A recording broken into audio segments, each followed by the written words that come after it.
Greetings, everyone. Thanks for joining us today. Especially want to thank some of our board and advisory board members and a number of Spirit of America donors that are with us. Thank you for joining us. I am Jim Hake. I'm the founder and CEO at Spirit of America. And for those of you who may not be familiar with us, we are a privately funded nonprofit. We work alongside U.S. troops and diplomats all over the world to help them save and improve lives. Our mission is to engage citizens in preserving the promise of a free and better life. And there's really nowhere more in the world that promise of a free and better life is under attack and more at risk than Ukraine. So this spotlight on Ukraine is especially timely for Spirit of America. And Ukraine has been the primary recipient of our assistance and our activity during 2023. We're active in more than a dozen other countries, but most of what we have done has been for the benefit of Ukraine, and our focus has been on helping Ukraine win with assistance to their military forces, both the territorial defense forces and others. That's 95% of what we've done in Ukraine. There's another 5%, which is purely humanitarian. As a housekeeping point, if you have questions today, we'll do our best to get to them. If you can submit those through the Q&A button at the bottom of the Zoom toolbar. And with all the housekeeping out of the way there, it's my real honor to welcome retired Lieutenant General Ben Hodges. I first met Ben in 2015 when he was the commanding general of U.S. Army Europe, where he was tasked with, at that point in time, making 30,000 American soldiers in Europe have the presence and impact and deterrent effect of 300,000 that have been there during the Cold War. So Ben has become a great friend. He retired in 2018 from the U.S. Army and almost immediately joined the Spirit of America Advisory Board, where he's been invaluable to our efforts. He connected us, made the initial connections into Ukraine back in 2015, and also connected us into Ukraine again to the territorial defense forces a few months before the war began. So a lot of what we've done is directly attributable to Ben's guidance, assistance, and advice. He is also a senior advisor to Human Rights First. And the last thing that I'll say, well, two last things actually, is Ben has the headwind or tailwind. He's flying high after Army's double overtime win over Navy. Maybe the better expression is not flying high, but rolling along or whatever it is, General Hodges. And but much more seriously, I've seen General Hodges in a number of situations, both in his military service as well as in the private sector. And we will not find a more principled, genuine leader than General Ben Hodges. So Ben, thanks for being with us. Jim, thank you so much. What a privilege. And you've helped me, and Spirit of America helped me so many times when I was commander of U.S. Army Europe. So I'm very happy to have the chance to participate in this. Well, let's start off with your current assessment of where things stand in Ukraine defending its freedom and democracy. So lots of tough fighting still to go, tough, bad weather, lots more Russian attacks against Ukrainian civilians and civilian infrastructure. But having said that, the Ukrainians have achieved irreversible momentum. There are no bright spots on the horizon for Russian Federation forces. I think that the resilience and the will of Ukrainian soldiers and people, compared to the lack of motivation and discipline and training of Russian forces and a very poor logistic system for them, gives me great optimism. In fact, I would anticipate that over the next several weeks, Ukrainian General Staff is going to focus on continued attacks against Russian logistics and Russian command and control headquarters. And probably by about February, we'll begin the decisive phase of this campaign, which is the liberation of Crimea. Well, I'll come back to Crimea in a second, but could you fill us all in, for folks that do not have a military background, what are the actions that Ukraine engages in to more specifically target logistics and command and control centers, different from what it might do, in taking Crimea, for example? So we know from history that war is a test of will and it's a test of logistics. So I've already addressed a little bit the Ukrainian willpower, their soldiers and their population compared to the Russian side.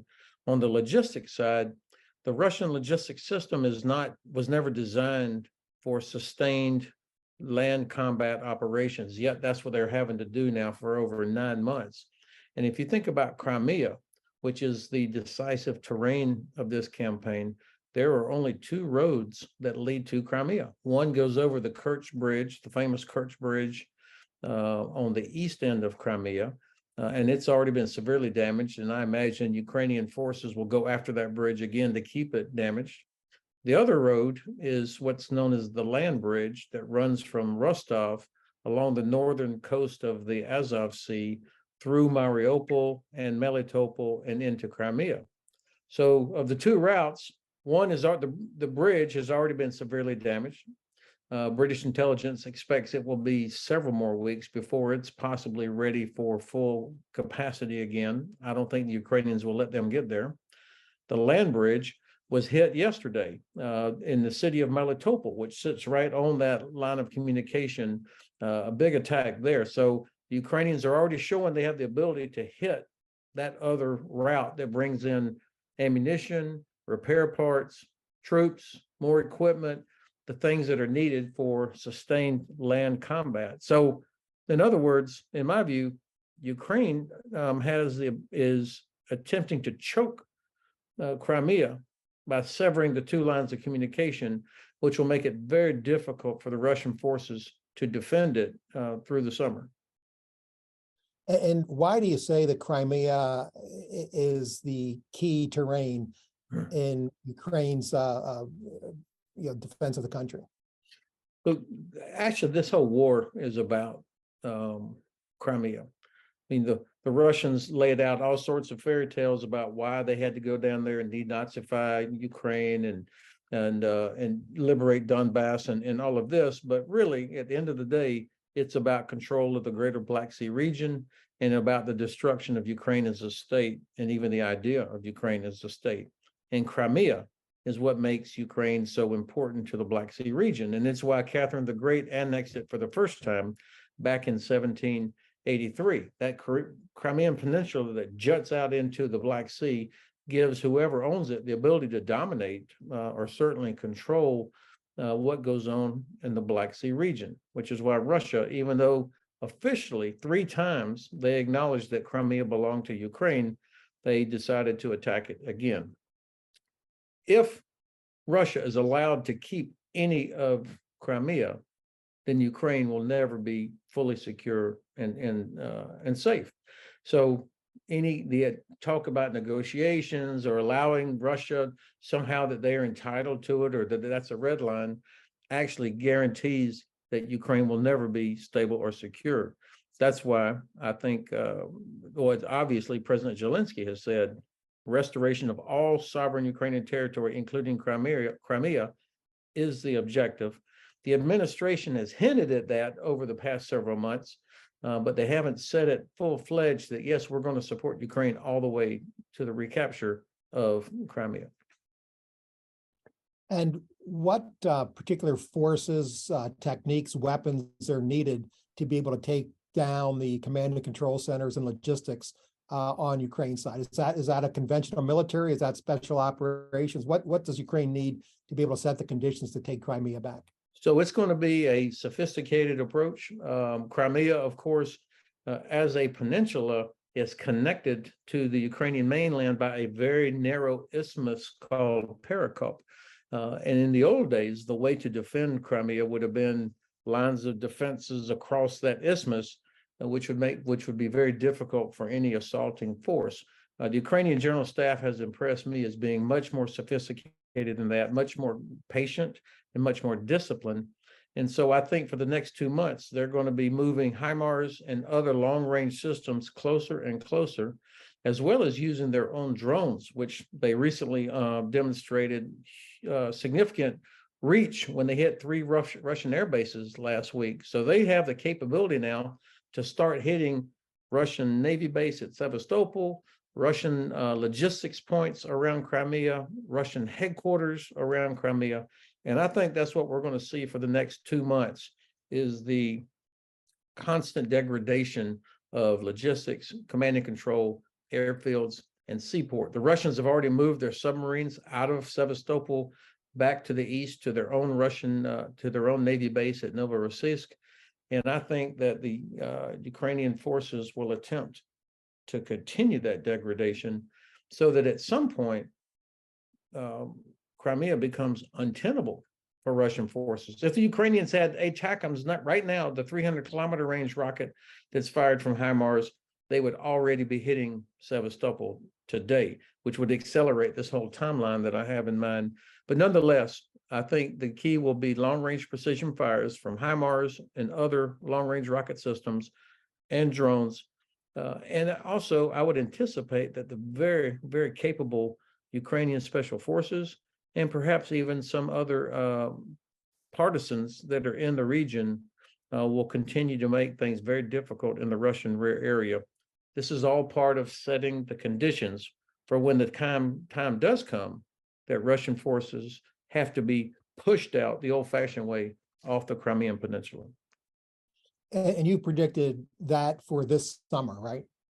Yeah, I think August, end of summer of 2023, Crimea will have completed the liberation. I'm sorry, Ukraine will have completed the liberation of Crimea. I mean, the Black Sea Fleet, the vaunted Russian Black Sea Fleet, is nowhere to be seen. They are cowering in Sevastopol or elsewhere around the Crimean Peninsula because they are terrified of Ukrainian anti-ship missiles. Ukraine does not even have a navy, but the Russian Black Sea Fleet is out of the fight except for an occasional missile that gets launched from one of their ships. And so in addition to the setting of conditions with the attacks on command and control and logistics in the next couple of months, what else needs to go right? What else does the August prediction on your part depend on to be successful? Thanks for that. Great question. I would say three things. First of all, the strategic center of gravity for Ukraine is support from the West. Even if I think that we're not doing everything that we could and should be doing on certain capabilities, it's still significant. And our allies, of course, follow us, follow our leadership. And so if we continue to maintain at least a level of what we're doing right now, but not only equipment and ammunition and financial aid and that sort of support, but also the sanctions, keeping those in place, that is going to enable Ukraine to be successful by the end of August at liberating Crimea. And the Russians, of course, understand that that is the strategic center of gravity. So they're doing everything they can to put pressure on us to lose the will to continue that support. That's why they're attacking the power grid. That's why they're willing to trade thousands of young, untrained, newly mobilized soldiers as cannon fodder to buy time, to trade bodies for time. So that's the first thing. The second thing is the Ukrainian general staff having the patience and the discipline to keep doing what they're doing, to build up capabilities, to apply pressure against logistics, command and control. This, to me, has been significant and very impressive here in this year of the war. The third thing is, as winter begins to really set in there, which side is able to be most effective? In my view, Ukrainians are going to be much more effective in this extreme cold weather than are the Russians, because not only are the Ukrainians getting cold weather kit from the UK, Canada, Germany, and several other countries, they have much better leadership at the tactical level, the lieutenants, captains, sergeants, that will make soldiers do the right things to keep them healthy and able to fight despite the extreme cold weather. Whereas on the Russian side, where they not only have a poor logistics system, they don't have the same quality of junior leaders. We've been watching this now for 9 months that will help make sure that these untrained soldiers are doing the right things to stay healthy, to stay dry, and keep them focused on maintaining their equipment. I can tell you from my own personal experience, it is very, very hard to go out to the motor pool when it's about 0 degrees to work on your vehicle. That's no fun. Nobody wants to do it. So it's going to take leadership to make people do the right things. I give the advantage to the Ukrainian side here as well. one last question on Crimea and what comes after. So if Crimea, when Crimea is retaken by the Ukrainians, what comes after that? What happens in the Donbass? So this is an excellent question. I don't know that they're necessarily sequential. If you think of the counteroffensive that started back in September, where Ukraine really started picking up speed and Russian forces were getting knocked back in multiple places. The attack towards Kherson in the south, think of that as the right wing of the counteroffensive, and the attack that came down from Kharkiv as the left wing. So the one from Kharkiv is continuing down through Donetsk and Luhansk. Terrible hard fighting there, but nonetheless continuing to make some progress in the direction of Mariupol and then Melitopol. So while the right wing is now in Kherson, the Russians pull back behind the Dnipro River, and there's no need for the right wing to continue moving forward for several more weeks, but instead continue to launch long-range fires against Russian defenses and logistics in the area just north of Crimea. So the left wing is going to keep pressure on Russian forces in the Donbass region. Their main objective, I believe, is to sever that land bridge that we talked about that runs from Rostov through Mariupol and Melitopol towards Crimea. Of course, the general staff is watching potential buildup of Russian forces in Belarus or in other places. The Russians will attempt to distract Ukraine from their main effort. I just don't think that they have significant, well-equipped, well-trained forces that would be a serious threat to Ukraine's flank or towards Kyiv again. Great, and we have a couple of questions from some of the participants. Are the Russian commanders using World War II tactics, and are such tactics obsolete in this case? That is a very good question. Yes, they are in fact still using mass the way that their grandfathers did in the Great Patriotic War. That is the Russian way of war, to mass artillery and then you mass infantry and tanks to try and achieve a breakthrough somewhere.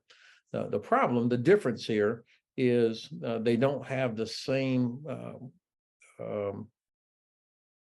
moral aspect, the psychological aspect. When they were defending the motherland against the German invasion, that was one thing. They're not defending Russia here. These are conscripts, newly mobilized soldiers that don't want to be there, and they're the occupiers. So we don't have the same elan, you would say, in terms of what Russian forces are doing, but yet they're still being pushed forward. Yesterday, for example, the reports are that over 600 Russian soldiers were killed, 24 tanks destroyed. That's a lot of not just casualties, but also they don't have the capacity to keep losing 10, 15, 20 tanks a day. They're already using equipment that was pulled out of storage, and to continue suffering losses like that, I think the tactics that they're using will run out of resources. Having said that, I'm reluctant to say that the tactic is obsolete. If Ukraine is not supported by us, and if they do not receive enough precision weapons to counter the Russian mass, then actually the Russians could be successful. And a second question, what does it mean that Russia seemingly has a competent, though ruthless, general in charge? So this General Serovikin, of course, I mean, when you look at the picture of him, he looks like right out of Hollywood casting. What would a tough Russian general look like? He earned a reputation for cruelty and for willingness to commit war crimes in Syria.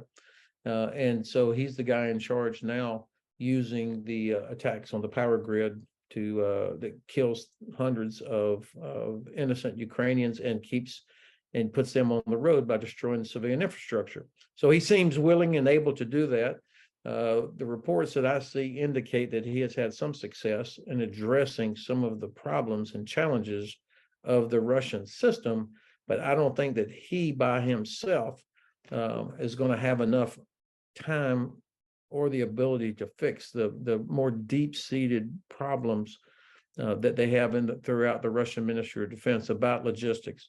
And maybe also it goes a little bit to the previous question, that there's a significant difference between how the Ukrainians are fighting and leading at the tactical level versus how the Russians are doing it. The Ukrainians have a much more Western-oriented model of command and control, where leaders at lower levels have the authority and are expected to make decisions, tactical decisions to exploit opportunities, whereas on the Russian side, it is much more centralized with major decisions being made at the top. And that's driven by math.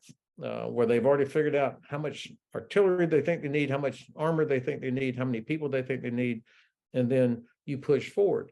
And so that's the tactic.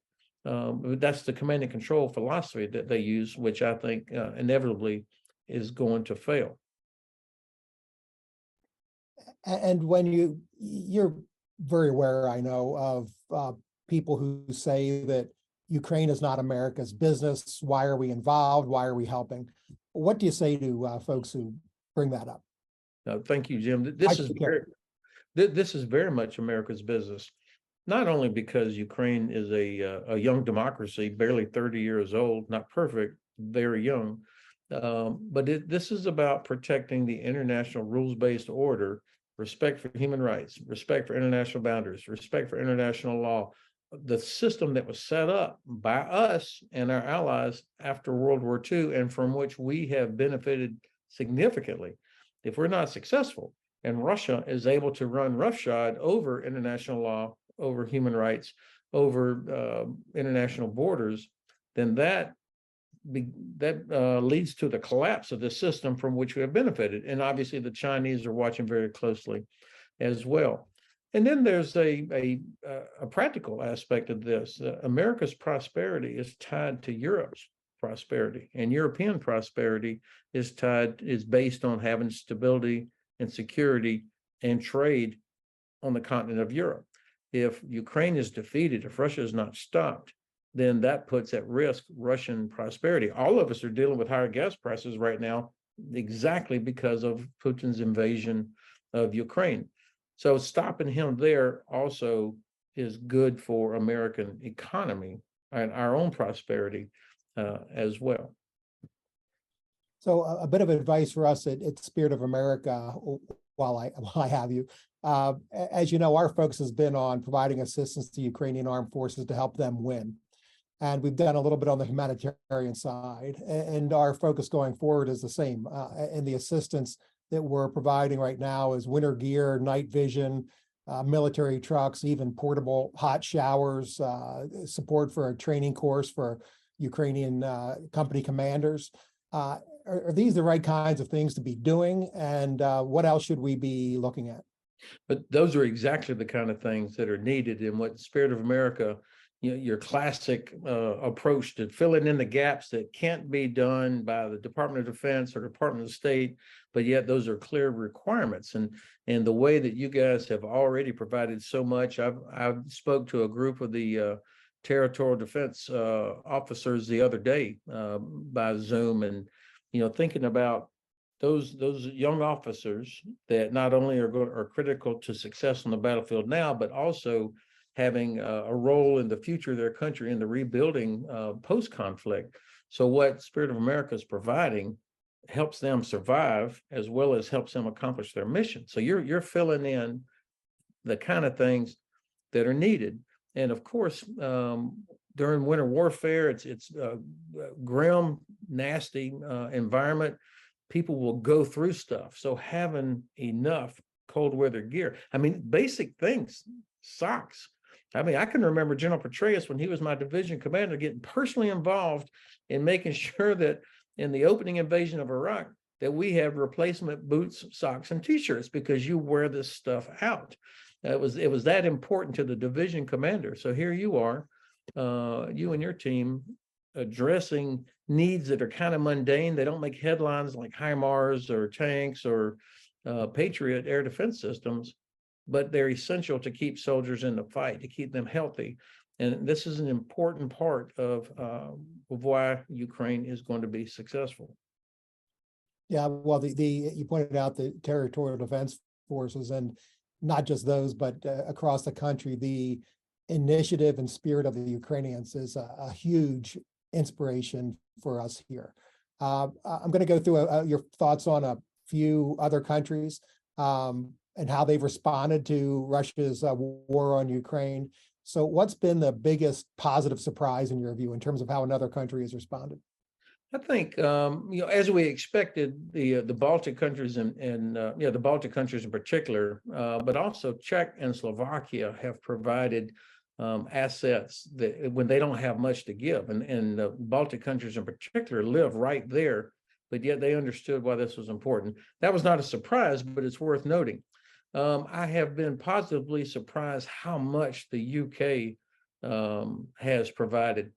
I knew that they would be there, but I mean, they really have, they've been in front of the US on several key capabilities, which I think has been really important. And which country is the greatest disappointment in your view? Let me say it differently. I had the highest expectations of Germany. Germany is our most important ally in Europe. It's the leader inside the European Union. And in fact, they are now the #2 overall provider of equipment, money, resources, capabilities. They're doing a lot of things. They're not doing a very good job of packaging it in such a way so that people know what they're doing. They seem hesitant. They seem unsure about themselves. But at the end of the day, there's an awful lot that's happening because of Germany. We just have higher expectations. And I think our German allies have got to regain self-confidence, not be reluctant to provide leadership, to go ahead and be bold and provide tanks, mortar infantry fighting vehicles, and other capabilities that are needed by Ukraine. They're providing a lot of stuff, but because of the messaging that comes out, many people assume that they're not doing anything or they're not doing enough. And I think here we are after Chancellor Scholz talked about the Zeitenwende, the changing of the times. I mean, a new period. You don't feel it yet. And let's take that same question about Germany and apply to everyone on this call is interested in Ukraine. And so what people should be doing, or are they doing enough? What's your advice on what everyone listening can do? I would ask everybody that's listening, if you're an American citizen, to make sure your congressman or congresswoman understands why this matters. This is not some thing that's happening somewhere else in the world. This is directly related to our prosperity, our security, and also it's directly related to deterrence of China. I hear sometimes members of Congress will say, we need to be focused on China. This is about China. China is very unhappy right now that Russia has even done this, because it has woken us all up to get our act together from an industrial defense industry capacity. And they are watching to see, do we have the wherewithal to stick with it, to stick with Ukraine? If we don't, then I think China will be emboldened and possibly make the same strategic mistake that Russia did. So make sure your congressman and congresswoman understand that, and that they're also willing to pay for what's necessary for deterrence, which means ammunition. We do not have enough ammunition or air defense for our own forces. Oh, great. And I think we're at time, and I'll just add one or two things to that, General. One is that please spread the word if you're watching and listening. You can take this video podcast and share it after we're done. You all get a link to that. And if you know folks that are interested in helping Ukraine win and defend its fight and freedom and democracy, please send them Spirit of America's way. General Hodges, thank you so much for being with us today. It is always, and even though my dad was in the Navy, even after the Army went over Navy, great to see you. I hope the celebrations were fast and furious there, but thanks for spending time with us today. Hey, Jim, thank you. We have the greatest Navy in the history of the world, and I'm proud that we're all on the same team. Me too. Take care. Thank you. Bye-bye.